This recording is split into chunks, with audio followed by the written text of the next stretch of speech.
We are asking and we are demanding and hoping for generational change in Lebanon. What we are asking of them is not easy, but if they don't do it, they won't save their country. And ultimately, decline is a choice. So they can choose to decline even further into the abyss, or they can choose this once in a generation moment to take their country back. I think President Aoun can do it. I think Nawaf Salam can do it. They will have U.S. support if they make the tough and hard decisions, and they're on that road to do so. There are concerns that disarming Hezbollah quickly could lead to a civil war. What is the U.S. response to that fear? We've been hearing that for 20 years. When you have cancer, you don't treat part of the cancer in your body and let the rest of it grow and fester. When you have cancer and you want to be a whole patient, you cut the cancer out.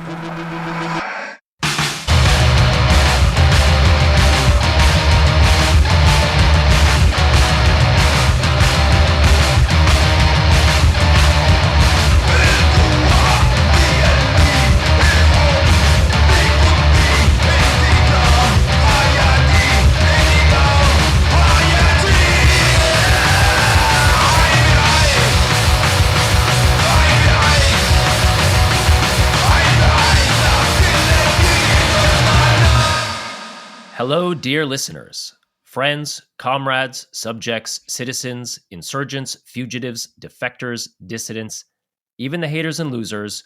Welcome to Turbulence.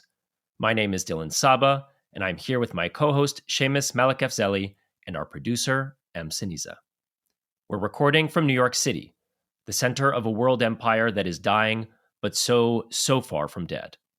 So over the holidays, Em and I were back in the Bay, and we were chatting with my dad about the recent difficult incident in Beijing where local Syrians attacked invading IDF troops who were raiding the village and attempting to make an arrest.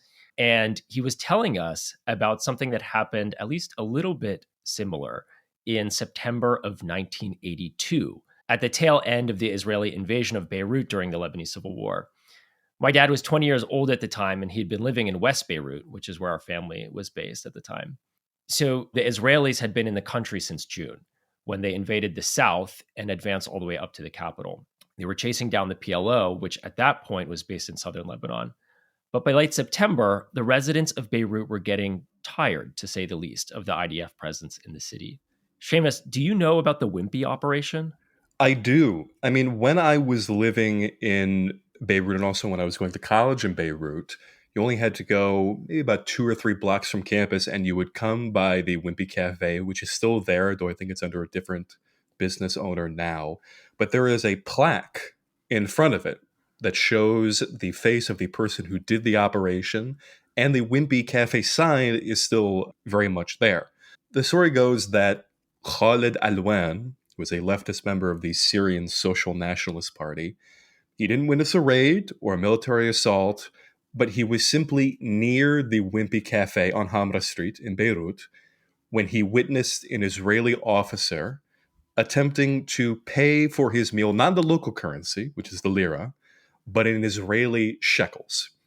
Now, that year, Israel had besieged Beirut, starved its residents, killed thousands of civilians, paved the way for an election of an Israeli puppet president, and had aided and abetted the massacre in Sabra and Shatila only the week before. Alwan, only 19, enraged, shot the officer and the 2 Israeli soldiers next to him before walking home.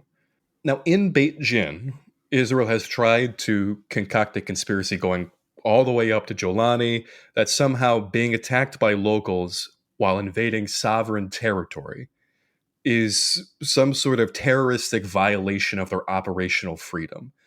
And that resistance of this kind can only come from the Muslim Brotherhood or any other some such evil-sounding organization.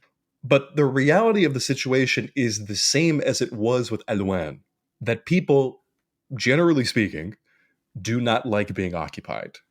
My dad mentioned when he was telling this story that at the time he had no idea that Wimpy Operation was a funny name at all, I guess because his familiarity with the English language was not quite as developed.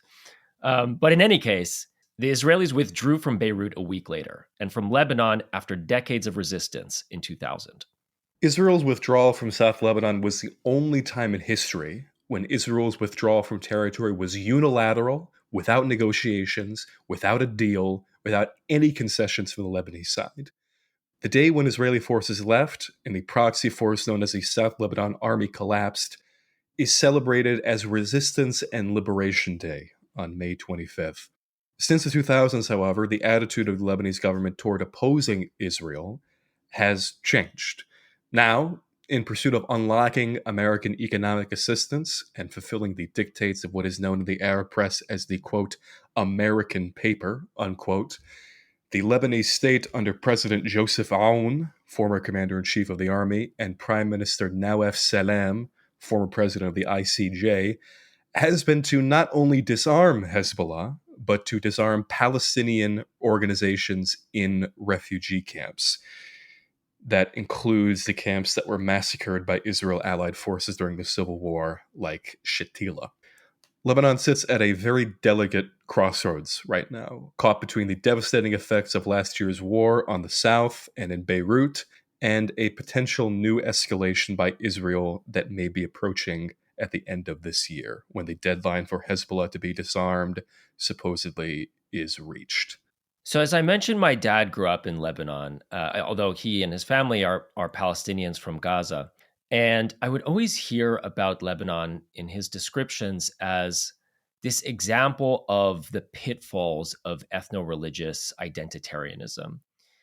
And I mean, it makes sense, right? Lebanon was basically fucked by design. It was carved out of Greater Syria by France intentionally to have this empowered Christian minority, the population around Mount Lebanon, so that France could secure its neo-colonial bind with the country. But it's not just Christian versus Muslim in the country, right? I mean, Lebanon has a massive number of ethno-religious sects, each with its own internal communal relations, but also its interests and relationship to outside actors. And as we discuss in this episode, right, that makes demographics hugely important in the politics of Lebanon. It also creates these somewhat absurd outcomes, which were, kind of always the punchline or the moral of the stories that my dad would talk about, right? So, like I said, he and his family are Palestinians from Gaza, but because they were Christians, when they sought to move to Lebanon, they were not accepted into the country as refugees. They were granted citizenship because demographics in Lebanon, the ethno-religious demographics, are so hugely determinative. But because they're Palestinian, right? And that is like the overriding political identity. They didn't live on the Christian side of Beirut. They didn't live in East Beirut. They lived in West Beirut. And in a sense, they were politically Muslim through the Civil War, in a crude sense. And I think that kind of sets up, that there's really two ways of viewing Lebanon or viewing the problems of Lebanon. One is this internal facing question of, with all of these multitude of sects, of ethno-religious identities, the political challenge being, can Lebanon overcome these divisions to create or galvanize behind something like a cohesive national identity or national set of interests? But then the other way of looking at it, right, is, can the country overcome all of the external influence that is seeking to take advantage of this situation, exploit ethno-religious difference in order to do power plays and engage in broader conflicts within the country? And I think that is a really fundamental challenge and question, right? Like, if we think about Lebanon as being designed specifically to be a battlefield, to be a site of this power struggle, how can those internal divisions ever be overcome if those external influences still remain? I think that sets up a lot of the challenges and contemporary political conflicts that we talk about in this episode, where we have a group like Hezbollah that has to face those internal challenges, those internal balances of power, while at the same time maintaining its identity as a force against external influence, namely the Israeli invasion and occupation of Lebanese land. Something that I think a lot of outside observers find difficult to comprehend is how Lebanese politics really is not formulated between left and right in the way that it is in most countries. It is entirely formulated through what you're saying. Its relationship to outside powers and internal religious divisions. There are some parties like Citizens in a State MMFD, that attempted to formulate some sort of left of center position where Lebanon, its politics could be forced through that funnel. But they failed horribly in the last elections because they were up against not only forces that were stringently against this, formulating attacks against them that, again, were from the lens of like, oh, if you're trying to move past this lens, then you must be pro-Iran. You must not be sufficiently against Hezbollah. But also because of the confessional system, it meant that Lebanon did not vote in the same way that most elections vote, which is universal suffrage. It doesn't, like you vote in an individual district, but all the different complexities, fundamentally an election is an election. Whereas in Lebanon, people vote, but they have to vote for MPs that are apportioned to specific sects. And you also don't vote in the district that you live in, you vote in the district where your family is from.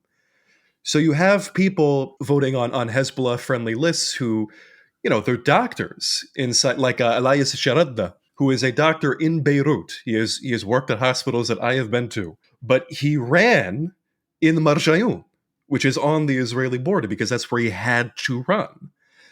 And it results in this impossibility to move out of these things, because if you are forced to run in your family's district, you inevitably have to get caught up in these internal religious conflicts based on who lives where, what refugee populations fled where. It's a mind-numbing thing to have to deal with, because also on a neighborhood level. I mean, when I was living in Beirut, I lived in a very Christian neighborhood, one that was very well acquainted, let's say, with Kataib, with the Lebanese forces, because they put their flags up over most of the buildings in the neighborhood after the assassination of Bashir Gemayel one year, and they just never got taken down.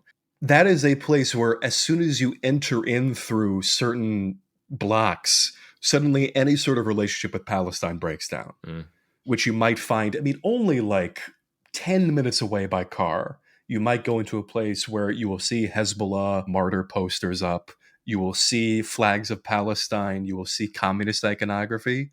Go even less than a mile, and you will be in a place where those kinds of things are completely taboo.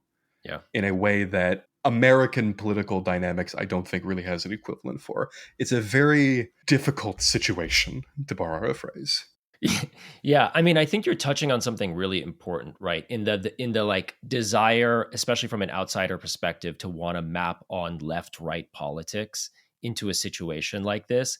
And I think what you're naming is in a concretely colonial situation. And we can say, Lebanon isn't directly colonized, but they're dealing with a colonial power on their southern border. And that is actually occupying Lebanese land. In the colonial situation, right, the national question becomes the predominant line of political antagonism. And so, this is something we've seen from other national liberation struggles, from Ireland, for example, right? When that is the case, the left-right alignment does not map on neatly, because you are not just engaging in a question of political economy or class struggle, right? That the national question becomes the predominant structuring political force. And you have alignments that are alignments between communist or left-wing parties and more socially conservative forces, because the antagonism is based around what kind of confrontation are you prepared for, are you willing to have with the colonizer, with the occupier. And I think that makes understanding political struggle and political alliances in some of these countries very difficult for people in the West, especially people on the left in the West, who just have this mentality of the enemy is always the class enemy narrowly defined. And, people are looking for guidance of like, okay, well, what are the leftists doing and saying? And conversely, is this national liberation group actually a force of neoliberalism? Are they actually a force of quote unquote reactionary conservative social forces? And thus, must we reject them? And I think that in engaging with a national liberation struggle and national liberation movements requires the hard work of doing some of that contextualization and truly understanding the nuances of the political struggle that's ongoing. I think what makes Lebanon so infuriating is that not only is Hezbollah or the Lebanese Communist Party or any number of different disparate groups, they're not the only ones adopting that sort of framework. There is also the framework adopted by these Lebanese Christian parties where even though they are siding with the colonial neighbor, they are also adopting the framework that they themselves are occupied by the Iranians, by Hezbollah controlling all their things. I mean, I just want to. This crazy fucking framework should be laughable on its face, and it doesn't give them any pause. I just want to bring this up because I saw this morning. I was dumbfounded. This is a official post from the Israel Foreign Ministry. The mask is off. Beirut admits the key to Hezbollah's arsenal are held by Tehran. As long as Iran controls the weapons in Lebanon, they control the conflict. Peace can only come when Lebanon is free from Iranian occupation. This from the force that is literally occupying Lebanese territory right now, that just launched a raid on multiple Lebanese villages last night, that bombs the capital, that bombs so many different towns every single day. But no, it is Lebanon that is under Iranian occupation. And whenever I would speak to people who had this belief inside Lebanon, they would always point, I mean, not just Hezbollah, but soon they would speak about the manifestations that they thought existed within that occupation. The fact that they would sometimes see pictures of Qasem Soleimani occasionally, or Khomeini in some people's homes, or Khamenei on some street corners in South Beirut. It was never about the Israeli drones or the fact that Israel invaded the country once upon a time or was going to invade the country in the very near future when I was speaking to these people.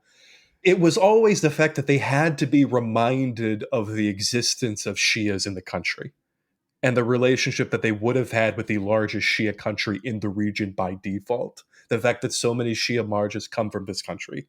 It's the fact that they have to be reminded at all that there are oppressed populations that really stuck in their craw. And that, I think, was at the root of it. And it makes these conversations so impossible. Because if you believe that someone else entirely is occupying you and formulating your decisions, then that sort of discourse never needs to stop. Yeah. It's always fighting against something that never has a firm endpoint. And it makes moving out of this framework on either side impossible. Yeah. I mean, I think this is a classic example of what I refer to as the Peter Griffin style argumentation of Zionism. And Okay. I don't watch Family Guy, but That's fine. I do. I can inform you. Okay. Well, I did see a clip one time that I thought was funny. And I mean, it's very stupid, but it's just Peter Griffin is in an elevator with someone else and he just lets one rip. And then they look at each other and Peter goes, "It was you." And it was you. It was you. And that is just the style of Zionist argumentation. They just everyone smells the fart, right? No one can deny that there's colonialism at play, that there's an occupation ongoing. And the only style of argument that the Zionist has is actually you're doing it. You're colonizing yourself. You're occupying yourself. It's not us. It's you. You are the ones doing apartheid. You are the ones doing genocide. And it's like, it's obviously so fucking stupid, but it just demonstrates that there are undeniable consequences of Israeli action, and they can't even deny that it exists, and they just have to point to their victims and say, you are actually the ones doing this. No, and the Lebanese forces are perfectly willing to be I'll be frank, the willing lapdogs of this government and everything that they're saying. I mean, this was just from yesterday. This is a Lebanese forces MP speaking to the Saudi-owned channel Al Hadaf, speaking about people's homes in the south of the country. They are no longer homes. They are camouflaged barracks and armed centers that must be raided. And therefore, Israel and the international community are not convinced. Like, what the... It's... No, and there were people also from that same party during the war who were saying that Israel was doing everything it could to protect civilians in Lebanon. I love Lebanon so much. I miss it terribly. But its political system is deeply infuriating to try to speak about because so many many of its politicians are desperately trying to be American. And this is something that we spoke about at length with Rania Khalek, who is a great friend and a great speaker and a very intelligent reporter.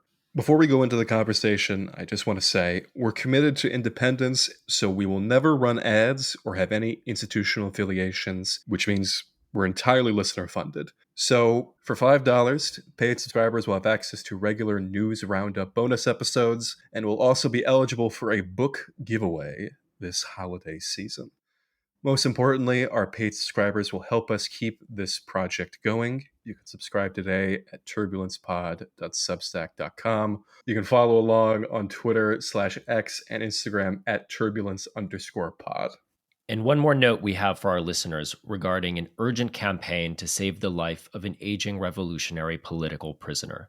Xinachtli, also known as Alvaro Hernández, is a 73-year-old Chicano revolutionary organizer who has survived 23 years of solitary confinement under the Texas carceral system. Today, his health has collapsed under the weight of state violence. Rapid weight loss, multiple falls, severe mobility issues, and increasing difficulty breathing. He's being held in the McConnell Unit Infirmary and is being denied real medical treatment and access to his own medical records.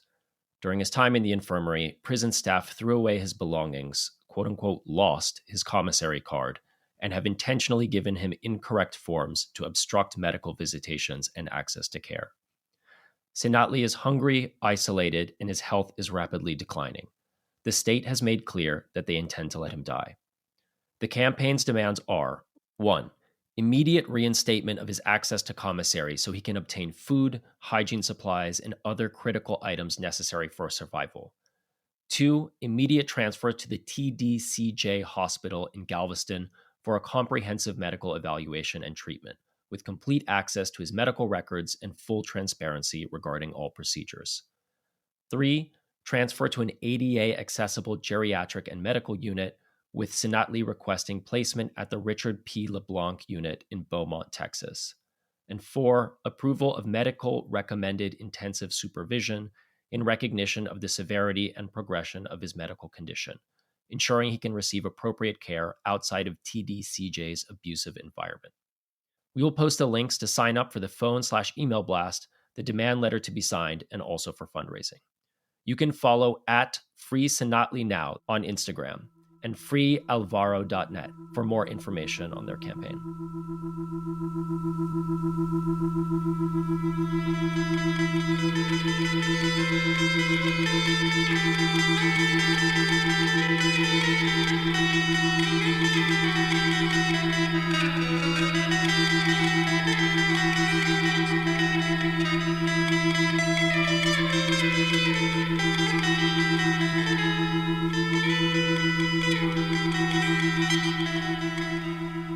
We are speaking today with the illustrious Rania Khalek. She is a host on Breakthrough News. She's speaking with us now from Northern Virginia. Rania, how are you doing? Just over here on the front line in Nova. Thank you for calling me illustrious. I'm doing well. How are you? We're all doing great. We're all doing great. At this moment, there is currently a ceasefire in Lebanon, in as big of air quotes as I can muster. Despite this, as is the case in Gaza right now, Lebanon is being bombed every single day, almost without fail, not only in the south near the border, but also in the capital, in Beirut itself, in the southern suburbs, in Dahia. Hezbollah has only fired rockets back as a warning, I believe once, back in November 2024, very early on in the ceasefire. But the exchange is 99.9% on the side of the IDF. Can you describe in more detail the conditions that are at hand with Hezbollah and the South? I mean, is the group able to rebuild? Are people in these communities able to rebuild in any capacity? I mean, it's a really messed up situation. As you said, Seamus, since the ceasefire last November, the Israelis have been exclusively pretty much violating it. The Israelis have violated the ceasefire nearly 10,000 times. Like, that's actually a crazy number. And that includes bombings, that includes raids. They've killed at least a documented 127 Lebanese civilians in that time. And every time they bomb, they claim they're bombing Hezbollah infrastructure and weapons. They've been bombing homes. They've been basically making it impossible for people to be rebuild. They're occupying 5 what they call strategic points inside Lebanese territory. So they're basically occupying different areas of southern Lebanon, and they refuse to leave. They have not abided by any of the terms of their side of the ceasefire agreement. They violate it every day, and Hezbollah has largely not responded, mostly because they were very weakened during the escalation last year. They lost their leader, Hassan Nasrallah, which was a huge blow, obviously not just to Hezbollah, but to the entire resistance axis across the region. Their entire senior leadership was basically killed. And Israel has continued to pick off new leaders in Hezbollah since last year. Just a few weeks ago, I mean, you mentioned that the southern suburbs of Beirut, Dahieh, was bombed. And that was an assassination of a senior level official in Hezbollah, also a violation of the ceasefire agreement. I mean, bombing the capital, assassinating figures, all of these things. And I think what it shows is that this is more than just a Lebanon problem. This is part of a broader regional problem where we've reached an era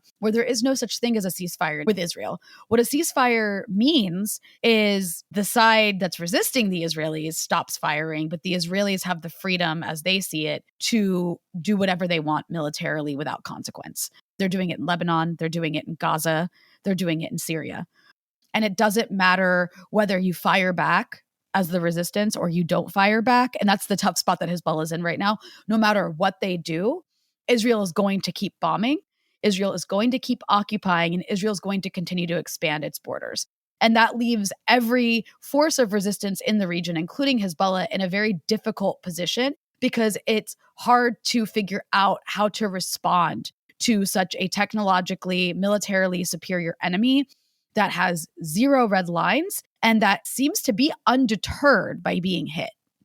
I think we should return to the current moment and the strategic impasse that the region faces, but I think it'd be good to back up a little bit and go over some history, because I think most of our audience is probably familiar with Hezbollah as it exists today, but may not know its history in Lebanon. Can you speak a bit to the party's origins in Israel's 1982 invasion of Lebanon and talk about how it developed both as a military force against Israel, but also as a political organization in its own right? Yeah. So Lebanon, as we know, had a civil war that kicked off in the mid to late 70s that was provoked in many ways by internal issues related to, of course, the Palestinian refugee issue, but also the backing of various fascistic forces in Lebanon by the US, by the Israelis, by the French, and other actors as well, to try to basically defeat the Lebanese, Palestinian, and also regional left inside Lebanon.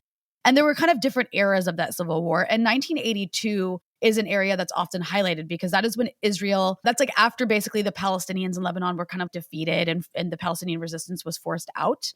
That's when the Sabra and Shatila massacres happened as a result of forcing the armed Palestinian resistance out of those refugee camps. The Israelis, proxies, committed those massacres. But also that year, the Israelis, because the resistance it was so defeated and the left had been so defeated, the Israelis felt they could actually invade and occupy huge swaths of Lebanon, which is always what they had wanted to do. So there was, in 1982, an Israeli ground invasion of Lebanon that reached all the way actually into like near my family's village. They actually occupied my grandmother's house for a brief period of time and left a mess. But all that's, they left. And when I say they left a mess, I mean, they smeared like shit on the walls. They love to do that. It's like a great Israeli pastime. But all that's to say, the Israelis invaded and basically there was a siege on Beirut that led to like people couldn't get access to food and water and electricity for months. I think something like 20,000 people in the course of a few months were killed in Beirut as a result. It was really brutal, and it reached such a brutal point that you had Ronald Reagan at the time calling up the Israeli leader Menachem Begin and telling him to stop what Ronald Reagan called a Holocaust on Beirut. So, I mean, think about that language. That's how brutal what Israel did was. But after that invasion, we used to have U.S. leaders that would pull on the leash. Right, exactly. Even Ronald Reagan would pull on the leash. Now there's like, of course, I don't even know, there is no leash. But all that's to say, then the Israelis occupied southern Lebanon, and they occupied southern Lebanon for years. And, you know, when people are occupied, they get really pissed off and they fight back. And that's where the group known as Hezbollah emerged. It emerged in the aftermath of that Israeli occupation of southern Lebanon. And that occupation was brutal. It was, I mean, think of any basically like Israeli occupation that you can of the West Bank, of Gaza. There was checkpoints, there was Israeli soldiers, there was Israeli proxies, there was constant raids and kidnappings. People didn't have rights. Like the people of the South were treated horrifically during this occupation. Their land was stolen. They were put in prison and tortured. There was torture facilities all across the South that were oftentimes administered by Israel's allies on the ground because they had local Lebanese collaborators that worked with them. One very well-known one was the South Lebanon Army, the SLA. And so the Israelis occupied southern Lebanon from the 80s until 2000. And in the 80s, under that occupation, Hezbollah emerged as this resistance force. It emerged out of the Emel movement, and it was allied with the Iranians. The Iranians helped arm it and fund it. It took care of its community, and it basically like organized local villagers to use armed resistance against the Israeli occupiers. And it actually made the occupation of southern Lebanon very difficult for the Israelis. And it's why ultimately in the year 2000, the Israelis left Lebanon. They were kicked out by Hezbollah. It was considered a huge victory. It was a really big deal across the region because since Israel's inception, that was forced on the region in 1948 in this very violent way, they always had the technological and military superiority, and they were always stealing land and defeating everyone. And so the year 2000 was the first time that Arabs across the region felt some sort of victory. It was the first time people of the region had managed to liberate their land. I think maybe something similar would have been the Israelis leaving Gaza. But though that was like an Israeli decision, it was because the occupation of Gaza was made very difficult due to armed resistance. But Hezbollah pushing Israel out was an even bigger deal, I think, in 2000. And it made the group incredibly popular. And then came the year 2006 when, after the Israelis were kicked out, the Israelis are never done. They don't take being kicked out or defeated lightly, and they want that land. They have ambitions across the region that they've had since they were created as this like ethno-supremacist fascistic state. And so in the year 2006, you had the Israelis basically go to war with Hezbollah and actually try to invade the country. And it was a big humiliation, failure. It seemed like they were winning for a bit until they weren't, because the Israelis, even till now, like they don't, despite like all the toys they have that the Americans give them, they don't do well on the ground. And so they didn't do well on the ground in 2006. And once again, they were ejected from southern Lebanon by Hezbollah. And Hezbollah once again became this very popular resistance force across the region. And I mean across sects. It actually really alarmed the Americans how popular Hezbollah was. I think that back then there was this poll that was done in Egypt, which obviously is a huge country and a very Sunni Muslim country in terms of the makeup of the sects in Egypt. And they were asked who their top 3 most admired people were. And I think Hassan Nasrallah came in third. And I remember right after October 7th, there were chants in the streets of Egypt for Nasrallah. This was I after the forgot Syrian about intervention. that. Yeah. And that's actually an even bigger deal because, after 2006, you had the Bush administration, you had the war on terror, and you had the war in Iraq, which had taken on a very sectarian nature. You had Sunni al-Qaeda groups like blowing up Shia mosques. You had Shia militias that were getting blamed for everything. I'm not saying they were angels, but the narrative that the U.S. had on Iraq had kind of shifted from, in 2003. Sorry, not to divert too much from Lebanon, but I promise this is tangentially related. In 2003, when the U.S. invaded Iraq, the narrative was at the time that Saddam was a Sunni supremacist leader that was repressing the majority Shia population of Iraq. It was like the Shias were, the Jews of Nazi Germany and Saddam was Hitler. That was a very prominent narrative, especially among like the most neoconservative hawks who were promoting the Iraq war. And then it's interesting because that narrative completely shifted later on as you had these Shia forces who were armed, who were fighting the American occupiers, who were aligned with the Iranians. And the Americans were like, oh, hell no. And then you have like Hezbollah in Lebanon defeating the Israelis. And then that's when you start hearing this narrative of the Shia crescent, right? This idea, it's so racist, but this idea that like the Shias of Lebanon to the Shias of, Iraq to Iran, like there's a line that threads them all, and they're a huge threat to American and Israeli hegemony. And then Syria gets thrown in the mix because Assad's Alawite, and that, might as well just call that Shia. And by the year 2007, you've got the Americans and the Saudis getting together and formulating this plan to basically spread anti-Shia propaganda across the region to make Hezbollah and Iran less popular through the prison of anti-Shia sectarian hatred. In Iraq, this had already started happening with the way Gulf states were funding certain media in Iraq and the narratives that were taking place in Iraq, but it had been kind of isolated to Iraq, but then it exploded into the rest of the region, especially as the US was also embarking on a plan to arm Sunni militias that were essentially just al-Qaeda, precursors to al-Qaeda, across Lebanon and across Iraq to fight the big bad Shia threat.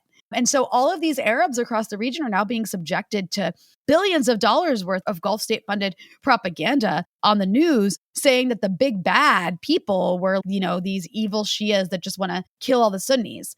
And then this, of course, I think culminated in the most kind of sectarian hatred we've seen once the 2011 uprisings, after the 2011 uprisings happened.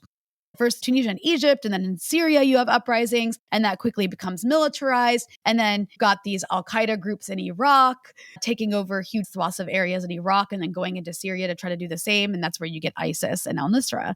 And then the hate takes on a new phase there across the region. And again, being pushed by the Americans, pushed by the Gulf states. But I raise all this to say this impacted dramatically the way people interpreted or viewed Hezbollah through this very sectarian anti-Shia lens, which already existed to some degree in Lebanon. But in Lebanon before this, it had been more like, oh, gross, they're Muslims. Because like Lebanon has a different sect makeup than the rest of the region. But then across the region, it became, no, they're not just Muslims, they're Shias. And Shias are the worst, because Shias are all Iranians. It's as black and white as that. I do hear this thing. I did want to ask about this later on. I do hear this thing constantly where people are accusing Hezbollah of not only being Iranian agents, but being populated by like ethnic Iranians themselves. Like they're not even Lebanese. They're not even Arab. They're actually because if they were Lebanese, they would care about the country, et cetera, et cetera, et cetera. And exactly. It's like this propaganda. I mean, if people hear it enough, it really works. And it comes from so many different angles. And this is just the anti-Shia angle. And I also have to say, historically speaking, when we talk about the roots of Hezbollah and the Shias of the South, I mean, the South used to be, the Shias of the South, it was like a peasant class of people, worked in agriculture, worked on farmland. And so they were also looked down through a class lens. So it's like the dirty peasant, sort of like Shias of the South. And they also, before, Hezbollah, and, before the Iranian Revolution, these were mostly communists. The communists were popular in the South. And I think something similar applies to Iraq, by the way. So there is a class makeup of Hezbollah back then. These are the working class, poor peasants occupied by the Israelis. They're kind of like abused from every, angle you can think of. And so there's other sort of dynamics of the way they're looked down on, even till today, that go back to certain class roots as well, in addition to the sectarianism. But once Hezbollah got involved in the Syrian war, which, I know we call it a civil war, but man, was every country involved in that war or what? I mean, people still argue to this day whether it was wise or not for Hezbollah to get involved. I mean, as they saw it, Bashar al-Assad was their ally. As far as the Syrian government goes, it's an important ally in the resistance axis. And if Syria falls, they're super fucked. They're not going to be able to get as many weapons. They lose like a huge, Syria is massive compared to Lebanon. And Syria also historically played this kind of, parental is not the right word, but a very imposing role on Lebanon. I mean, they occupied Lebanon for a lengthy period of time. And so the idea was that if Syria falls, it's obviously going to fall to some pro-US government that's going to make peace with Israel. And that is a catastrophe. That was one. Two, Syria was under the threat of being taken over by ISIS and al-Qaeda, right? And so huge areas of Syria actually were, and of being balkanized. And so we have to prevent that. That was the thinking. And actually, this poses a threat to Lebanon because these al-Qaeda groups are trying to come into Lebanon. They actually did come into areas of Lebanon. They were blowing up, Shia mosques. They were killing people, beheading people. Ahmed al-Shadaf. In Jolani, he sent fighters into South Beirut to bomb it. Yeah. And now he's meeting with the Lebanese president. Yeah, and I don't think he's ever apologized for that, by the way. No, he was a teenager when 9/11 happened. It doesn't matter. Those decisions were above his head, right? Yeah. Who among us hasn't at some point in our lives gone through an al-Qaeda Youthful phase? indiscretions. Yeah, I mean, it happens. I want to actually jump back to 2000 because we talked about kind of like the class basis of Hezbollah and the religious identity, or at least the narrative around it. But I kind of want to come back to the ideological, right? Because the 2000 moment is really interesting because You have Hezbollah as an armed resistance movement ejecting the Israelis, but it's also at the same time that there's massive pushes on the diplomatic front, right? Syria is in negotiations with Israel. The Camp David Accords are kind of this falsely hopeful moment for peace. And I think part of the appeal, at least like the later appeal of a character like Nasrallah, is that he was deeply skeptical, right, of these diplomatic tracks. Nasrallah has always said that, you can try to achieve peace with Israel through diplomacy, Right. but they will never concede anything without force, that we need to maintain our deterrent capacity, and that he ultimately proved correct in that assessment, right? The Camp David Accord never went anywhere. Israel obviously never stopped its project of colonial expansion and invasion going forward. No, absolutely. I mean, I think he's been proven right. There's no question. Everywhere you look, even countries that have normalized with Israel, like look at Egypt. I mean, Egypt had normalized with Israel a long time ago, and Israel still threatens Egypt. It's like they've been threatening to send Palestinians from Gaza to go live in the Sinai, and they've actually threatened force to make it happen. I mean, whether they follow through on that is another story, because the Americans are a bit more like putting their foot down about certain red lines. But the point is that a normalization deal with the Israelis, if you border them or even if you don't border them, does not make you safe from their aggression, because at the end of the day, it just shows your weakness and that you're controllable. And especially for a country like Lebanon. Lebanon is different from like the UAE, for example. The Israelis are not trying to take over Emirati territory. The Israelis are trying to take over Lebanese and Syrian territory. So it's a different dynamic completely. Like those two things are not comparable. And then look at the Jordanians. Like the Israelis treat the Jordanians like doormats.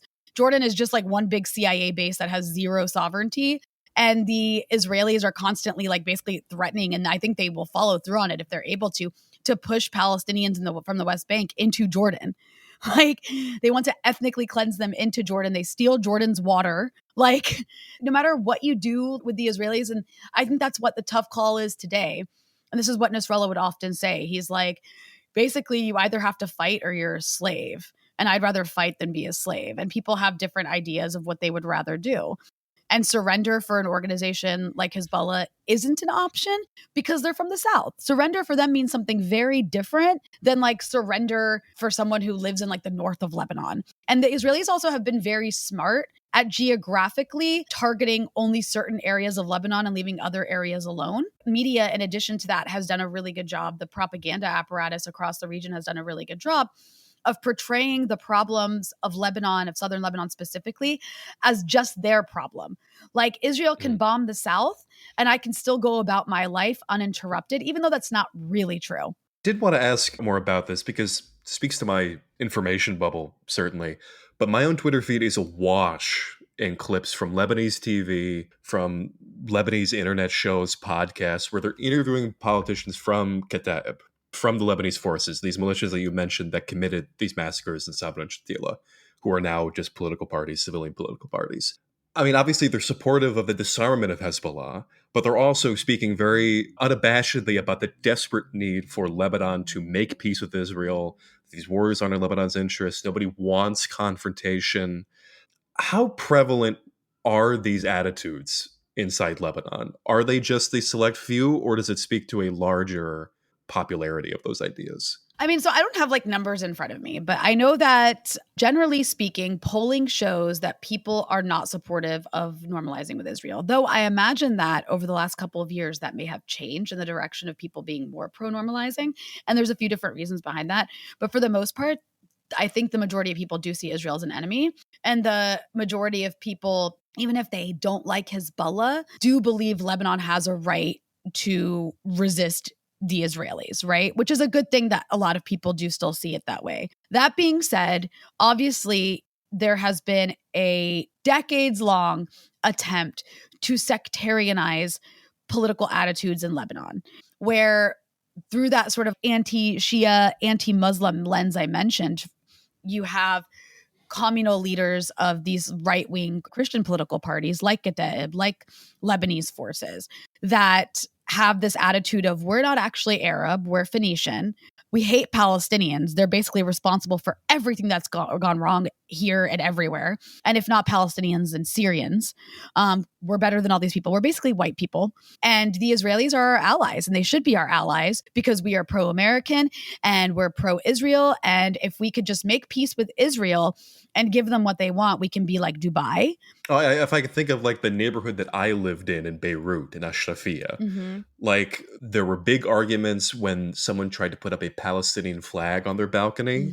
The keffiyeh was banned at the local ABC mall. Yeah, I remember that. Yeah. Like in Sassine Square, there are those big memorials, 2 different memorials to Bashir Gemayel, whose assassination precipitated the Sabra and Shatila massacre. And when I remember the Israelis were talking about, they published a video once of supposedly Lebanese all over the country who wanted normalization with Israel, and they're all in Sassine Square.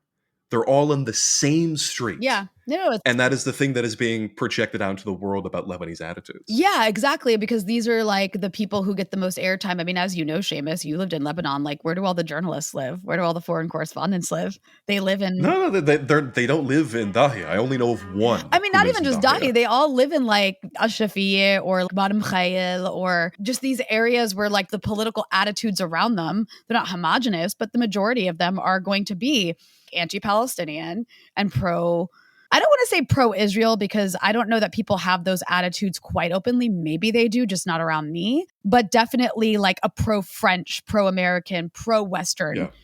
Desperately wondering why they aren't able to be like these Western countries. Their narrative about everything is that Hezbollah terrorizes us here in Lebanon. It's a militia that's basically Iranian that terrorizes us because it has power and we're scared of that. And basically we just don't like Muslims. And let's not forget, Lebanon was supposed to be, after Sykes-Picot, right? It was like kind of given to the French as this like colony, if you will. It was supposed to be a Christian country, a Maronite country, in the way that Israel is supposed to be a Jewish country. So there is this still desire for Lebanon to be that way. I mean, one of the reasons Lebanon hasn't had a census in like 70 years is because if it did, it would demonstrate that it's basically vastly majority Muslim, and the parliamentary split, which actually gives, these Maronite parties more power, it would give them less. So all that's to say, Lebanon's an incredibly polarized country. And it doesn't mean if someone's Maronite, they're just automatically going to have fascistic politics. It just means that politics in Lebanon, because they're largely by sect and because they have these like sectarian leaders that make up these political parties, if you poll Maronites, it's going to come out differently than if you poll Shias, than if you poll Sunnis, than if you poll the Druze. You know what I mean? Because everybody kind of follows specific media that aligns with their communal leadership and the politics that's associated with that. But all that's to say, like, Lebanon's incredibly polarized, but I think there's also another angle here, Seamus. It's not just the sectarian anti-Shia parties that are like, get rid of Hezbollah, disarm them, normalize with Israel. There's also a defeatist, exhausted attitude that has been told for the past few decades that everything wrong with the country is because of Hezbollah's weapons. Like, if you hear that over and over again, every time you turn on the media, you don't have electricity because Hezbollah has weapons. The banks collapse because Hezbollah has weapons. There's been a really fantastically done propaganda campaign that has tied all of the inconveniences of Lebanon, which are just the inconveniences of a corrupt country in a capitalistic global South atmosphere. I mean, you do see this kind of problem from country to country, sadly, in this era, that associates all of that with the fact that there's a group that continues to resist Israel. And if they would just put down their weapons and stop, we could breathe. This is not true, by the way, but enough people believe it that you are starting to see this kind of faction of people form, just your common person being like, yeah, of course the Israelis are the devils and genocide everybody, but we're not powerful enough to defeat them. And I just want electricity. You know what I'm saying? So that's also quite dangerous as well. That said, there's also a different dynamic at play today, which is that there was a regime change war on Syria that lasted for like a decade and ultimately won. And that was a huge loss for not just Hezbollah, but any force of resistance across the region, because now you have in power, say what you want about, Bashar al-Assad and Syria before and, what it was doing for the resistance or not doing, fine. But like now you have Ahmed al-Shara, former ISIS and al-Qaeda leader, as president of Syria, and he's begging to normalize with Israel. The Israelis have destroyed Syria's entire, basically, military infrastructure, and the Syrians didn't respond at all. They just let it happen under Ahmed al-Sharaa. The internal divisions in Syria have led to, especially with like these HTS guys, occupying high levels of like the intelligence and security apparatus under Ahmed al-Sharaa, have led to sectarian massacres across the coast and in the south against the Alawites and Druze. And that is giving Israel exactly what it needs to try to portray itself as like a potential savior for these people being massacred by the evil Muslims. Ahmed al-Sharaa is begging for normalization, and actually certain parts of the American ruling class are on his side and pushing for that as well. But the Israelis are like, absolutely not. We're going to keep bombing you. I mean, just last week, I'm sure you saw the Israelis did a raid in the countryside of Damascus and killed 13 people and kidnapped people. Implicating a group in Lebanon that has no operations in Syria. They claimed that they were going after the Lebanese branch of the Muslim Brotherhood that is aligned with Hamas, but somehow is in the countryside of Damascus. And the locals, I mean, it's not like the Syrian government hit back or did anything to protect its people, because we're in the era of no governments doing anything to protect their people anywhere from Israel. It was locals who have, most people have guns. So locals shot back, because what do you do when someone busts into your village or your neighborhood or your house? You fight back, especially if they're like coming for your family. So you had clashes, and the Israelis were whining because like 6 of their soldiers were injured, because how dare you not let me just come in. They were whining because Syrians were burning Israeli flags. I mean, how could you? The audacity. The audacity of burning that flag after it's been, used to murder your family.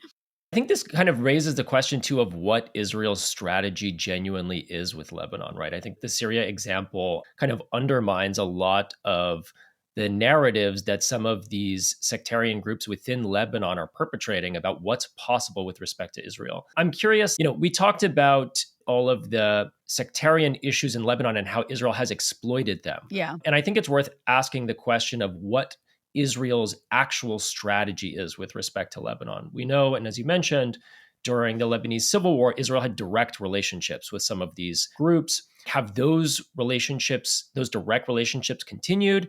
And also, how is Israel relating to the Lebanese state itself today? We've just seen that there's recently been mutual civilian participation in the U.S. ceasefire committee, which is the first time that there's direct talks between civilian leadership between Israel and Lebanon for 40 years. What are they looking for? Are they pushing for something like normalization? And what would normalization even mean in a situation where Israel demands the disarmament of Hezbollah, but does not seem willing to tolerate any kind of Lebanese state that has the actual capacity to enforce sovereignty? Those are all really great points and good questions. And yes, so what do the Israelis want in Lebanon? They want Lebanon to be devoid of any force of resistance. They want the Lebanese government to be completely subservient to Israeli interests, and that means American interests as well. And they just want to knock it out as a threat to any of Israel's greater ambitions. And that includes, at some point, Israel does want, when we talk about greater Israel, there is a real desire for greater Israel, and that includes huge portions of South Lebanon. But, that's kind of like maybe later on. Right now, what the Israelis want is they want Hezbollah disarmed. They actually want Hezbollah to not exist anymore. They want no more Hezbollah. And the Israelis feel very powerful right now. So they feel that they can actually do it themselves. They don't trust the Lebanese government to do it, even though I'll talk about that. That's a situation the U.S. is trying to set up. And the Israelis also want peace with Lebanon. I put peace in quotes. They want Lebanon to normalize with Israel, have diplomatic relations with Israel. That would be a humongous win for the Israelis. That's their big dream, is to have the entire region normalize with them economically, diplomatically, but in a way where they're all subservient to the Israelis and also like basically taking their land without any resistance whatsoever. That's what the Israelis want with Lebanon. Now, what can they actually get? It stands to be seen. But as you mentioned, this week, when this airs, it'll have been last week, this mechanism by which the U.S. is supposed to oversee the ceasefire has now turned into this, what the Israelis are claiming is like this direct negotiation, finally, with the Lebanese for normalization. That includes civilian elements. This takes place in an area in Na'uda, that's a UNIFIL house or building, where you have a U.S. representative, an Israeli representative, and now a Lebanese representative meeting to supposedly talk about the ceasefire. The Lebanese are denying what the Israelis are saying. They're saying, no, this is not to talk about normalization, which we'd like to do someday, but only after there's been a Palestinian state. This is to talk about how we effectively monitor and implement the ceasefire. But just to be clear about the Lebanese government, for those who don't know, the Lebanese government is not Hezbollah. Hezbollah serves in the Lebanese government because it's elected, its political leadership is elected to parliament because Lebanon does have parliamentary elections. Their bloc has the biggest number of parliamentary seats still. We'll see if that lasts. But they aren't the Lebanese government. The Lebanese government is the prime minister. Making the decisions here is like the prime minister, who's Nawaf Salem, and this guy Joseph Aoun, who's the president. And these guys have agreed with the American plan to disarm Hezbollah and to use the Lebanese army to do that. And that's a very dangerous plan because, the Lebanese army is not like a normal army. It's an army that is completely dependent on the US and the Qataris to like feed their forces, clothe them, and to give them really mediocre U.S. hand-me-down weapons that barely work. That's on purpose so that they can never fight the Israelis. I should also say paid terribly too. Oh, yeah. Their salaries by the Qataris to the point where there was a whole stir-up over the fact that a lot of these soldiers were working as delivery drivers. Yeah, I know a bunch of Lebanese soldiers who have different jobs because it's being a soldier used to be able to pay a salary, but after the economic collapse, not so much. But the Lebanese army is well respected across the country because it's made up of all sects. But when you pit the Lebanese army, as the Americans are pressuring the Lebanese government to do, against Hezbollah, you are pitting the army against its own people, and you are creating the conditions for potential civil unrest. Because if they're going to have to go and confront and forcibly disarm people who are just trying to protect their houses and their villages and their land, that basically take away their ability to do that and make them sitting ducks, you're going to have a real problem. And so the Lebanese government is in a tough situation, but they have agreed with this idea, but they kind of keep trying to push the deadline, kick the can down the road. The Israelis don't trust the Lebanese government to disarm Hezbollah.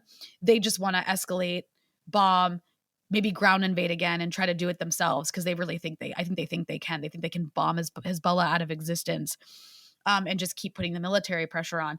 So everybody expects an escalation very soon. This recent meeting that took place has delayed that escalation. It hasn't prevented it, but it has delayed it.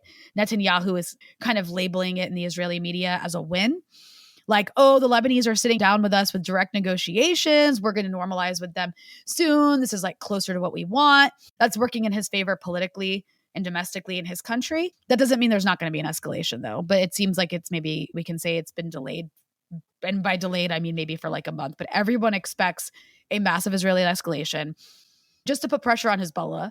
There are guesses it'll happen in January. We'll see. But they've, already increased their attacks. And when I say escalation, I don't mean what happened last year, though I don't know. I don't have a crystal ball, but I don't think it'll be as across the board as what we saw last year in 2024. But it will be bigger than what's been taking place over the last year.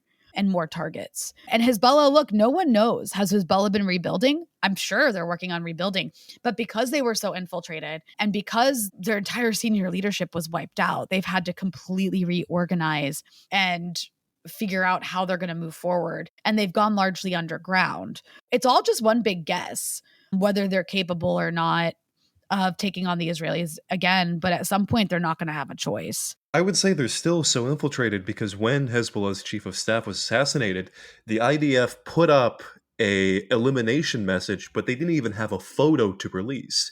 They could track his movements without even knowing what he looked like to give to the press. And there's a lot of frustration in the community. I mean, it's not so vocalized. It's not going to diminish support for Hezbollah because attacks like this just make people cling to their protection harder. So I think it's a really big miscalculation if the Americans or Israelis think that they can pull Hezbollah's base away from them. They're not going to be able to. But people are upset because they don't see a response from Hezbollah, right? It's what's the red line? It doesn't. And this was also a problem post October 8th, is Hezbollah kept making these really, really big promises about, Tel Aviv for Dahieh, and then Dahieh gets hit and there's no attacks on Tel Aviv. And it's okay, so why did you make that threat if you weren't going to follow through on it? What is your red line? Because every time Israel crosses your red lines, you're not responding. So you're just emboldening them. But also on the other hand, a response also emboldens the Israelis because then they hit back harder too. So it's like you can't, this is the difficulty. And I go back to the regional element of this. The region is in a really difficult position because Israel is more powerful. It has bigger weapons. It can sustain a longer bombing campaign. The only people who can really take on the Israelis for at least some period of time are the Iranians, because that's like a country and an actual military. We're talking about armed forces who aren't even in charge of the apparatus of the state. You know, we're talking, except for maybe the Yemenis, I guess, but like they're really far away and it's just not the same. So it's a very difficult question because it's like when you are so much weaker and you've already lost so much and the Israelis are at a point where it's like, forget the Dahiya doctrine. We're talking about the Gaza doctrine now, right? Where they just annihilate everything. What are your options? How do you fight this? And I think it speaks to the fact that there's always going to be resistance to Israel. But right now, that resistance is very weak. And the Israelis understand that. They feel like they're in a very strong position in the Middle East. And I don't mean to take this away from Lebanon, but that's why the focus has become so much more about the West. Because the Israelis are like, all right, we've taken care of this for now, and we can just keep bombing whenever we feel like, because we have absolute impunity. At this point, the UN Security Council supports our colonization of Gaza. We're good. We can just keep screwing Lebanon and Syria, and no one's going to do anything about it, right? So now let's put all of our resources into trying to fix the public opinion in the West. And if we can't fix it, allying with fascist forces in the West to try to shut down the right to free speech. You're talking about fascists in the West, which I guess gives me a good segue into talking about Morgan Ortagus. Ortagus, there was a recent revelation on the Israel's Channel 14 that she was the mysterious American official who recommended that Israel bomb the funeral of Hassan Nasrallah that was attended by more than 1 million people. And Israel rejected that as too much even for them. Nevertheless, Ortagus will be in Lebanon, I think, the week that this will air. So I wanted to ask, where did these people come from? Tom Barrack, who is the special envoy to Syria, and Ortagus, who is now the deputy special envoy to the Middle East. How did these two people become the total arbiters of American policy, and why do these people cause so much controversy and anxiety in the country whenever they come? So I think we have to go back to the fact that, yes, I mean, these people themselves are horrible people for their own, like, you know, messed up personalities and politics, but they're enforcing the political line of the administration. Morgan Ortagus is awful. She does these really provocative things to piss off the Lebanese and talk down to them and condescend to them. So same thing with Tom Barrack, and we can get into what those things are. But at the end of the day, they're carrying out and enforcing the political line of the Trump administration, just like Amos Hochstein was carrying out and enforcing the political line of the Biden administration. And I just say that to say, like, even if they were nice people who weren't atrocious and who didn't make you want to claw your face off, they would still be enforcing this horrible political line. That's their job. In the case of Tom Barrack, I mean, he's this real estate developer who is the ambassador to Turkey, but somehow at some point, Morgan Ortagus got kind of pushed out of her job because she just upset too many people around her. And so he kind of became the unofficial envoy, or maybe the official envoy to the Middle East, specifically with regard to Lebanon. He is of Lebanese descent, and he managed to piss a lot of people off. I mean, we all remember the animalistic comments. Also seems to be a character in the Epstein files. Just throwing that out there. Oh, I missed that. But who isn't? I mean, he has a rough past, just like Ahmed al-Sharaa, really. Grim. Yikes. Yeah, it's disgusting. Oh, it's disgusting. It's a depressing time. I think Israel will ultimately fall someday. Like, I don't think Zionism will last. I don't think it's a sustainable project. But as long as it has the backing of the Americans, like this unconditionally, which is going to continue for a while longer, I just don't think we're not in a moment where Israel's about to be defeated. We're in a moment where Israel's at its most violent stage, just having these eruptions of insane cruelty and violence to get everything it possibly wants. Well, I mean, speaking of insane Israeli cruelty backed by the Americans, I think it's worth kind of returning to the 2024 war, at least the beginning of it. I think in retrospect, it's clear that that escalation or that war began in full with the pager and walkie-talkie attacks on the 17th and 18th of September. You know, I reject the terrorism framework entirely, but it's very clear that this operation from the Mossad was an act of indiscriminate violence that killed dozens and maimed thousands, including many civilians, many children. And yet it was celebrated in the West, in the Western press, and even by some US politicians. I know that you've done reporting on this. Can you talk a bit about those attacks and their impact on people across southern Lebanon? Yeah, I mean, those attacks were brutal, and it really kicked off, like you said, that 2024 escalation. It completely disoriented the country and the resistance for like several days. Seamus, you were still in Lebanon when that happened, I believe. Yeah, that was terrifying. I was in the US. I had left the US just a few days before to cover the UN General Assembly. And I remember my phone just started blowing up with like, oh my God, at first it was like electronics are exploding.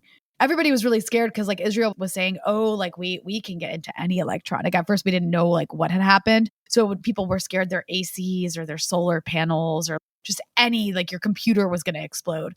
I bought my laptop like just a couple weeks ago from a Lebanese shop, and I was genuinely afraid like something, if they had infiltrated the supply chain to that extent and they were exploding in doctors' offices and kids were being killed, everything was up for infiltration.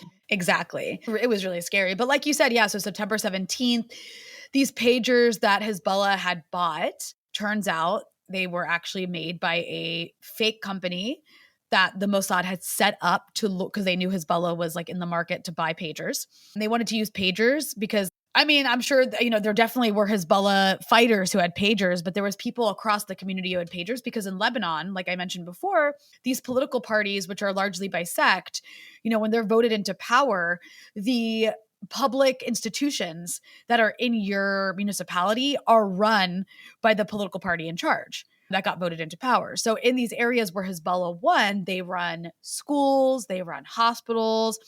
And so that's why you have people administratively, like, again, this is a military organization, but it's also a political party. So it has administrative functions like any political party would. So these are devices that people who were not fighters were also carrying. It's just seen as a secure means of communication inside this community. And the Israelis had messed with the supply chain, lured Hezbollah to buy these batches of pagers, and basically put some kind of explosive substance that was hard to trace inside the battery. So even when Hezbollah scanned them, they seemed fine. And so the Israelis, they started planning for this in like 2015. This was like a weapon they had in their back pocket. And last September, they decided that it was time to push the button on that project, that campaign of terror. They were claiming that they had no choice because somebody inside Hezbollah had found out and it was going to ruin the entire plan. I don't know if I believe that. I don't really know what to believe on that front. But all that's to say, this was absolutely indiscriminate. It violates like every international law, every law of war you can think of, the booby trapping of civilian devices, the indiscriminate nature of it, because you can't differentiate between combatants and non-combatants. It's far from any battlefield. Whoa.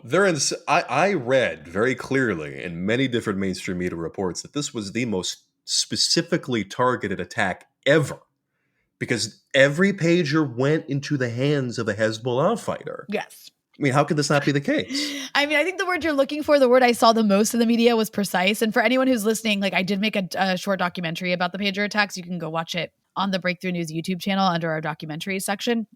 But yeah, the media celebrated it as targeted and precise, even though it just turned human beings who happened to have one of these pagers into walking bombs. They exploded in grocery stores. Yeah, like somebody was going like hospitals, shopping. Yeah. Killed nurses. Yes. There's actually a guy you can follow on Instagram. I forget his name right now, but he is a physical therapist and he's back to his work. He has lost a lot of his fingers and I think he's like, can't see very well. Still doing his job, but he kind of like shows you like his difficulties in life now that he's basically disabled. But yeah, I mean, it's horrible. And also like the other thing too, like, so they made these pagers all go off at once. The only way to stop the beeping is to press OK, but with both fingers. So it was to maximize the damage to a person. So a lot of people, they're pressing OK on this pager with both hands, looking at the screen in the directions of what it says to do to turn it off. And so it explodes in their hands and faces. And the reason I point out that it exploded into both is like a lot of people were left blind or like lost eyes or an eye. And so when you think about being blind, one of the ways that you continue to be able to read is with Braille, but these people had their fingers blown off too, so they can't even learn Braille. It was really horrible. And it also, look, militarily, it disoriented Hezbollah. The Israelis don't care about terrorism. They'll do whatever they have to win. They don't follow rules. So it disoriented Hezbollah for a few days. And then a week later, the Israelis murdered Hassan Nasrallah by dropping 80,000 tons of US supplied bunker buster bombs onto like a 6-block radius of buildings to kill him. So brave, so precise. Actually, one of my friends, his dad, he lived in one of those buildings and died, was killed in that strike that I can't remember if it was Biden or Kamala Harris, but one of them called it like a beautiful day or something ridiculous, like the way they were praising it. Official statement for the White House, I remember. Oh, this very clearly. yeah, exactly. And I'm just like, wow, so you think it's beautiful? Like my friend's dad was killed. Fuck you. I just think one thing that's just so upsetting about this, right? We see now in the liberal press about, all of the hay made about the really horrendous actions the Trump administration is taking in the Caribbean, right? Just wantonly assassinating civilians.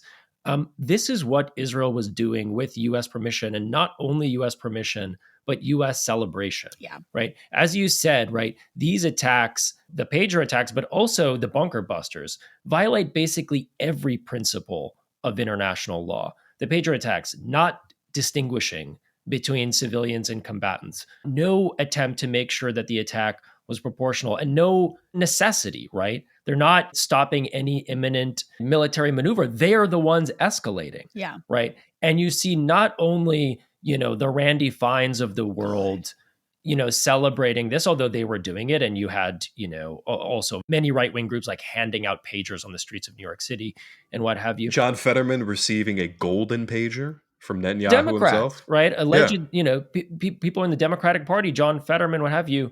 Yeah, basically saying this was beautiful. I loved it.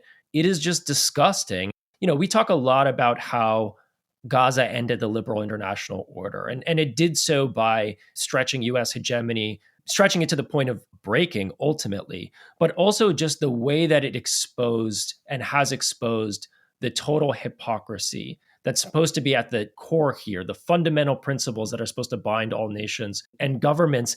Israel just tramples all over them. And in the West, all people can do is laugh and clap like seals. It's like truly horrendous. And that's what I was thinking when I was watching your documentary about, those poor children who are, disfigured permanently, and the sacrifices that they've made for Gaza, but at the hands of these just, monstrous governments. Genocidal racist ghouls. And you're absolutely right. Gaza changed the world.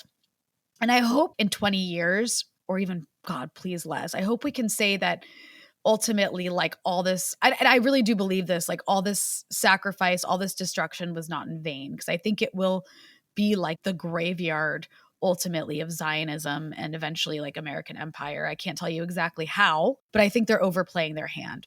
I do find it really alarming though. And I think that we can actually look back and say that the destruction, not just in Gaza, across the Middle East, West Asia, whatever your preference is to call it.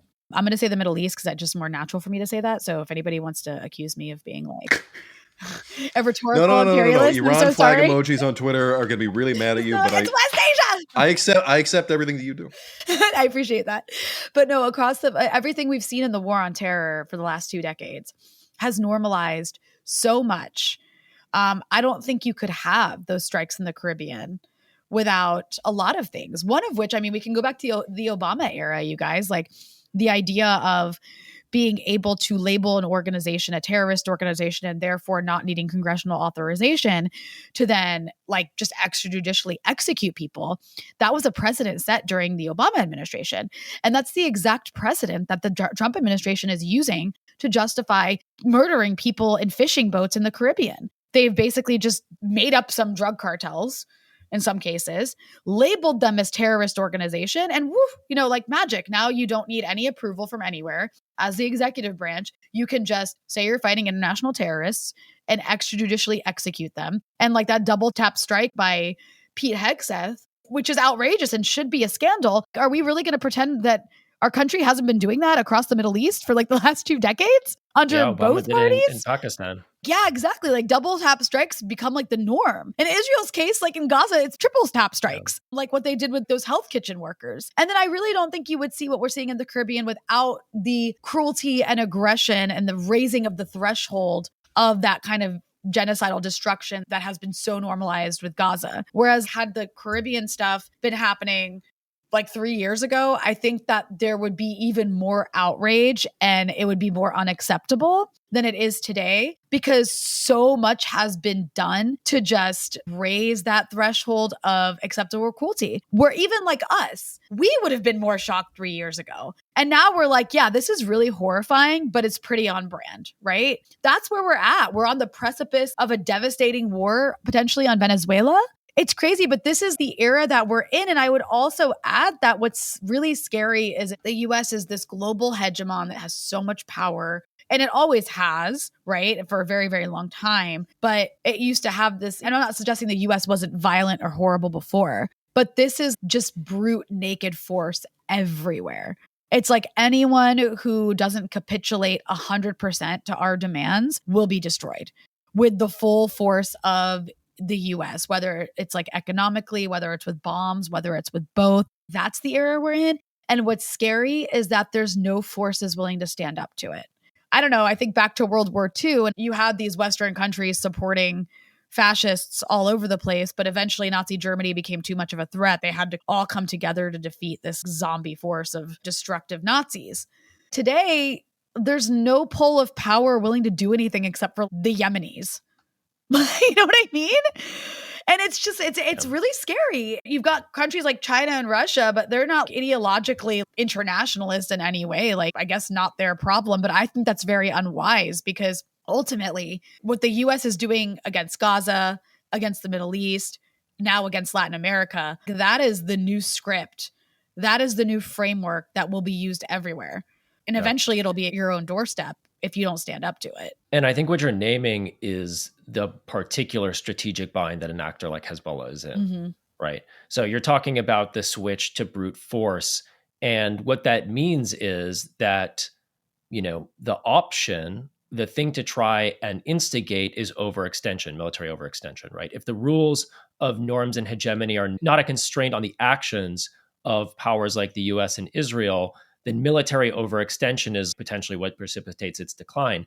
But as we've named, Israel has been so adept at dividing its enemies, right? And this was what was so devastating, right, about the ceasefire in Lebanon, was that it represented a fracturing of the fronts, right? The whole premise of the axis of resistance strategy was about a unity of the fronts. And so by being able to split them apart, Israel was putting itself in a position where it could cycle these fronts and fight them one at a time. And so, yes, you know, you have Yemen being willing to engage Israel, but Israel is capable of fighting Yemen if Yemen is isolated.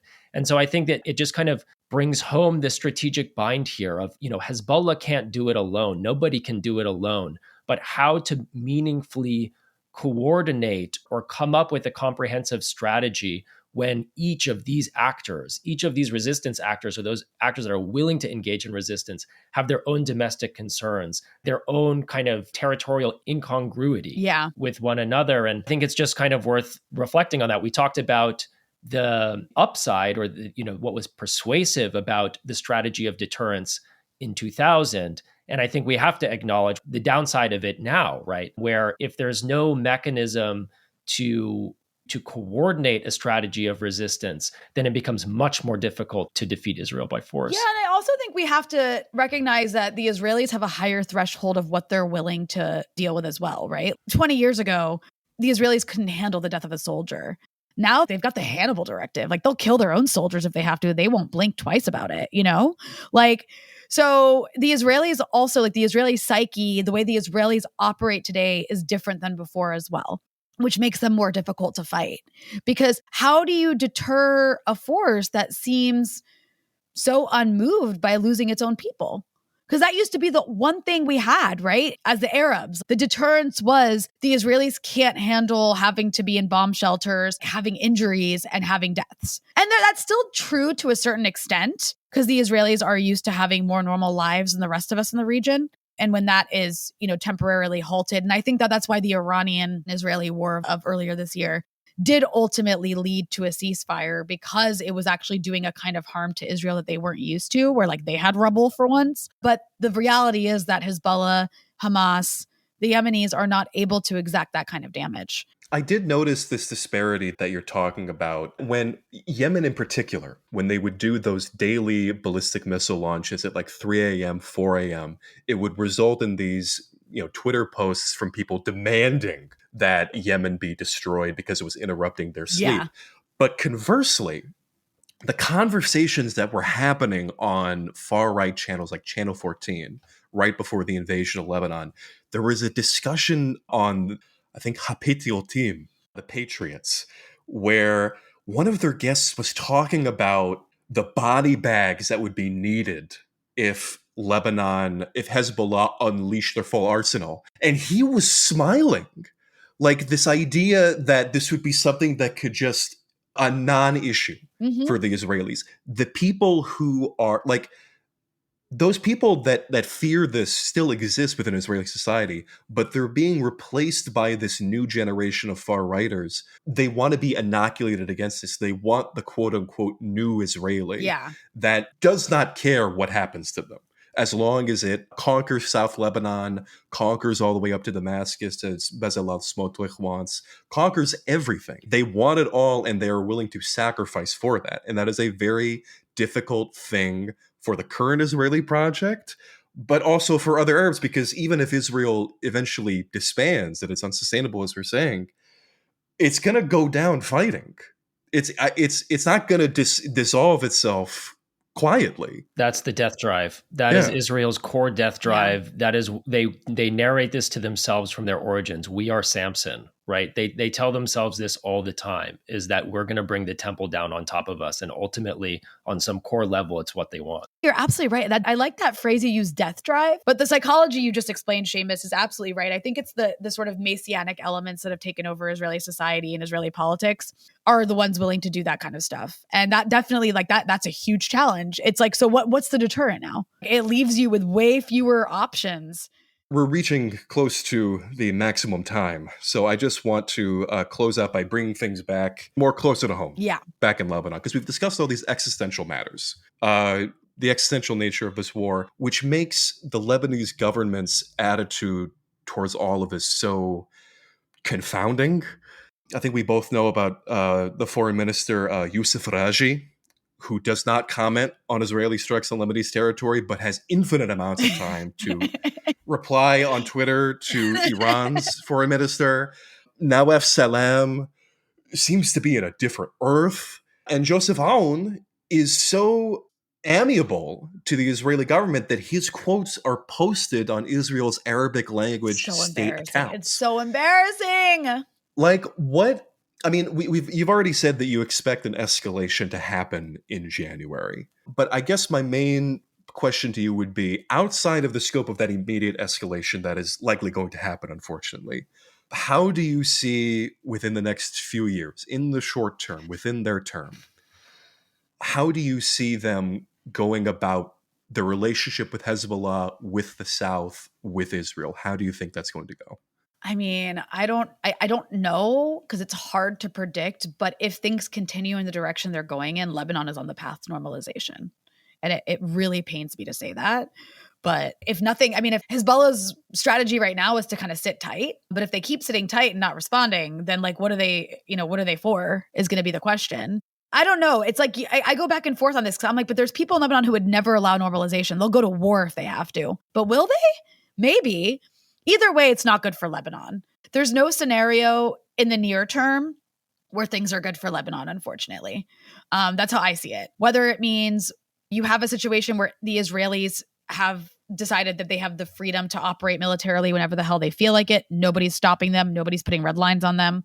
And I think that's going to be the situation where for the next several years, the Israelis will just strike when they feel like it, make it impossible to rebuild. And we're going to have this looming confrontation between the army and Hezbollah that could lead to civil unrest. And we're going to have Israeli escalations and potential ground invasions whenever they get the itch to do it. That's what I see happening over the next several years. And an increasing attempt by the Americans to turn the Lebanese government into a Palestinian authority, which is kind of what's happening now, where they're just being used to disarm their own people and essentially collaborate with the Israeli project to weaken Lebanon and just like whine about it and make complaints to the UN that they know are never going to go anywhere to save face, while being the ones carrying out the actual destruction of any potential deterrence in their own country.